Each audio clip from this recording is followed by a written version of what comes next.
Happy Monday, practice community. Welcome to this week's Monday message. This week in the community, as we continue our exploration of Dharma, we're going to dive into doubt. And if you haven't already, I recommend checking out last week's message about the intersection, where I give a little bit more context behind what is Dharma. It hangs out at the intersection of our gifts and the need in the world as we're currently experiencing it. And this week, I want to talk about and explore doubt in its many forms and its many afflictions. Doubt can come into our lives like uncertainty, questioning, confusion, fear, anxiety, and more, I'm sure, where those words come from. And I'm bringing this in because when we're exploring topics like Dharma, which is a really lofty idea, a lofty ideal to act from our truth, to act from an aligned place of self-awareness, and to act in the most honest way we can, given the task at hand, given our service, given our purpose or our calling, regardless of our vocation, then we're going to stumble into a field of doubt pretty regularly. And the book that I'm pointing back to, two books actually, as we explore Dharma, The Great Work of Your Life by Stephen Cope, which is a book about Dharma, but it's really a book breaking down and exploring in a more contemporary way a very ancient text called the Bhagavad Gita. It goes back a couple of thousand years. And the Bhagavad Gita is a parable. It's a story about doubt.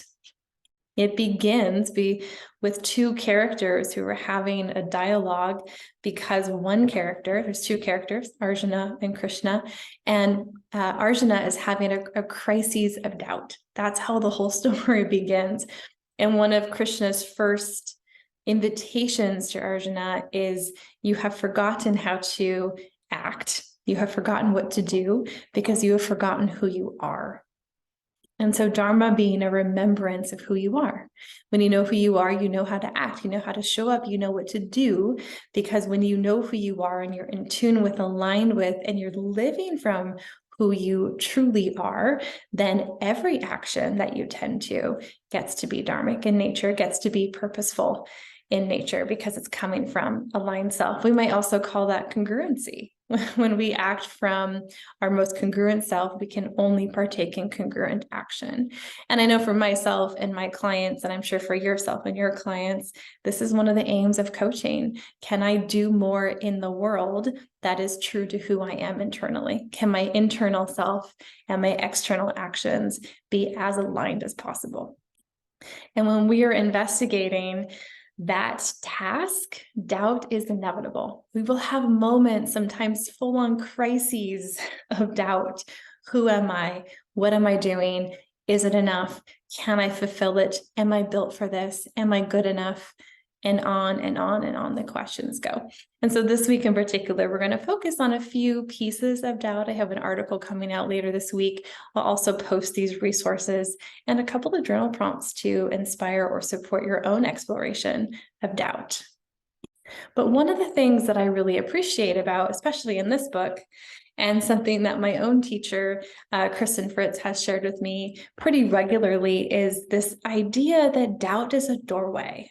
Doubt is a doorway to something. It's an invitation. It's an entrance. It's a beckoning or begging for deeper exploration. I mean, if this entire text, which millions, if not billions of people over the years have used as a throughway, as a thread of inspiration for their life, is rooted in the dilemma of self, the dilemma of doubt, then it is certainly something worth exploring. And I think in our work as coaches, we have this, not this opportunity, I think we have this tendency to release doubt, to relinquish it, to overcome it, to question it, instead of letting the doubt wash over us and illuminate within ourselves what it is our next learning lesson, growth edge might actually be.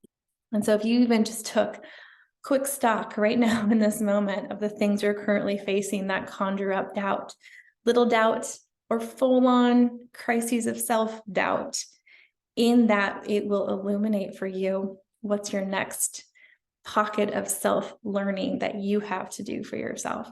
And I think this is a powerful tool to bring to our clients, because if we're not constantly helping them to overcome doubt, but illuminating for them what it might be pointing to, imagine the growth that we could support and empower in that process, because doubt is an affliction that we will walk with for the rest of our lives. How are we equipping ourselves and our clients to do that, not just more lovingly, but with some more awareness and with some more self-understanding that gets to come from it? So I hope this message finds you today in a little bit of an inspired way. I hope that if you at this moment are having an affliction of doubt, this illuminates, I know I've used that word a lot today, this lights up, or this opens up, or this invites you to look at it a little differently, then that's worth it, right? All right, well, I'll put these resources below. I'll put a few journal prompts below. There's an article coming out later this week as well. And as always, if I can continue to be of any particular support in your own pathway, in business, in your profession, in your own life, as you navigate service, what it means to you, and as doubt arises, please let me know. All right, y'all, have a good week here in the community and a good week in your practice, wherever that might take you. Bye for now.